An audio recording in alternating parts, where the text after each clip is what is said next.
This video is brought to you by Craven's Comic Books and Collectibles. Check out their weekly live show, auction, and sale at facebook.com/cravenscomics every Sunday night at 9 p.m. Eastern. And you can check out their inventory at cravenscomics.com.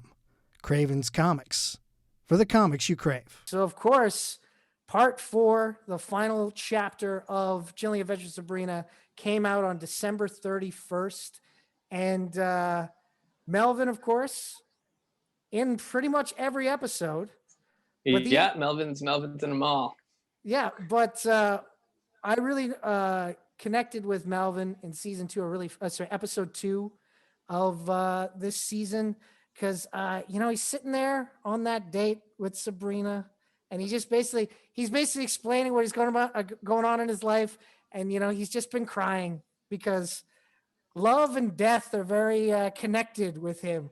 And I feel like it's at that moment that I realized that it's like, yeah, Melvin would be suffering from intense emotional trauma because, like, he's died and come back.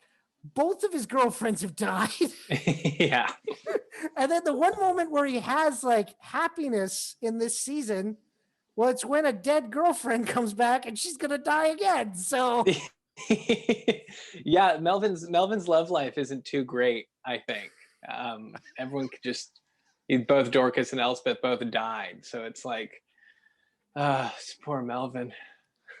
Yeah, that'd be rough. But like, did you ever were you ever thinking about that emotional trauma that your character must be going through when portraying the character? Oh, 100%. I mean, like, my second episode as Melvin, like, he died. Yeah. And then he was brought back to life, and then Dorcas, and then Elspeth, and it was just like, you gotta feel for him. I mean, like, I totally thought about that.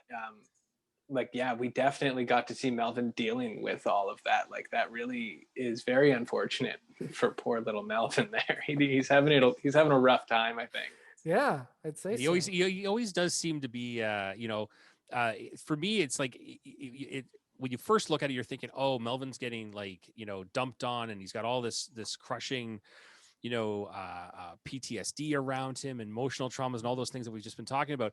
But at the same time, I look at him and I'm like going, he really is like the strongest character because he's surviving all of this stuff. And he seems like, except for, as Andrew pointed out on the date, like, other than that, it's the first time we see him crack, really. Like, he usually seems like a pretty, like, upbeat guy. At the same time, he hides it well. He's a survivor. Definitely. And I mean, like, with Melvin too, he's always the one running into the room delivering the bad information. So like the fact that he's always just been so chipper is shocking to me by how much, like, news he has to deliver in a panic. Yeah, no, totally. And as we mentioned, he's in every episode this season, but of course his character is usually just reacting to other people's storylines. So when you were getting the scripts for these, were you always just like looking through, like, I wonder what's going to happen to Melvin in this episode? Oh, he's going to dance the time warp. Okay. Stuff like that. It's like, when you're dealing with a character like that, is it a surprise to see where they stick Melvin in an episode? Yeah, it's always a surprise. I mean, like, Melvin got to do pretty much everything throughout these seasons. And it's always super exciting to read the scripts because you're like, I never have any idea what he's going to do. Right. Like I had to play the accordion at one point, and I was like, "Hey, yeah, you know what? Melvin plays the accordion. Let's go!" Right? Like, oh, he's running into the room. That's great. Oh, he's dancing in the time warp. Perfect. Let's have fun.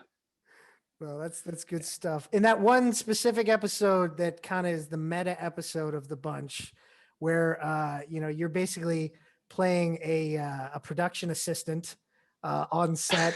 Yeah. Did you actually take notes from the production staff? Like, did you shadow anybody who's working on set to get down what they do? Yeah, kind of. I mean, we spend so long on set anyways. I was definitely just watching them all and seeing what they were doing, and how they would approach the cast. Yeah. And it was a lot of fun. When I found that out, I was extremely excited. I mean, like, the giant headset and everything that I had too. Like, yeah. It was just so much fun. I was so excited to dive into that. So that makes me think now, like that you've had a little bit of a taste of it. Obviously, it was for the show as a performance, but being on set and seeing the behind the scenes side of things, compared to being in front of the camera and acting, is there like, are you attracted to getting behind the camera, maybe directing or writing at some point? Yeah, I would love to. I would love to do some directing. I'm writing some stuff right now, just because we have time during the pandemic and everything, so might as well try and write something. But yeah, it's definitely on there. Like to do some more acting beforehand and kind of learn a little bit more kind of in front of the camera, and then maybe transition into doing some directing stuff would be a lot of fun. Maybe producing. I mean, who knows? Well, you got a long future ahead of you, so that's you got lots of room in there to grow and find the thing that you like. But you mentioned the pandemic when you guys were. I'm not sure exactly when you were filming season 4. Were you guys during the lockdown? We wrapped filming, I want to say like a couple weeks before everything locked down. We finished filming completely, which was just really lucky timing. Yeah, so we missed out on all of that. So the set was like a set that you had been used to before. It was fairly traditional. It wasn't having to go through all the protocols and the masks. Yeah, we didn't have to go through all of those new protocols, and we didn't have to be tested and everything. It was right on the cusp of lockdown, which again was super lucky for our production. Totally. Have you actually since then? Have you been on any other productions or sets? No. No, I mean, yeah, it just here in Vancouver, it just locked down completely. I think we're just starting to get a lot of our productions back up and running. So, I mean, hopefully soon. Okay. Yeah, no, that's cool. One thing I did want to talk to you about is that I've heard you talk about it before. You're a big comic book fan and a Star Wars fan. Yeah, I've actually got a Star Wars hat like right in front of me. So there you go. There you go. People. But like I've heard that you've wanted to, if you could, you'd want to play Robin in a. Oh yeah, 100%. So which Robin of the bunch is your favorite Robin? My go-to Robin is Tim Drake. Tim Drake's my Robin. That's a good call. Good pick. Yeah, no, he's a good Robin. Now, do you prefer him as Robin or Red Robin? See, now that's a tough one. I feel like with the comic books recently, we've had better runs with him as Robin. We had the Red Robin series before the New 52, which I really enjoyed. Then the New 52 did some weird stuff with him. Yeah. So we'll say as Robin. It's Robin. Fair enough. No, that's cool. That makes sense. It's now with that. So we've mentioned that, but now you're repping Star Wars, of course, with your hat there, right? And then it's near and dear to my heart. So if you got to be in any Star Wars, is there anything any story or character that you would really think like if you had all the way in the world to pick it and do it, what would it be for you? Oh man. There's just so many. I would love to be a Jedi. I think would be my main one. I mean, the first thing I bought with my first ever acting paycheck was a lightsaber, like one of those like heavy duty, intense lightsabers. Nice. So yeah, a Jedi for sure. I mean, I've been reading the High Republic book that just came out, and I've been really enjoying that.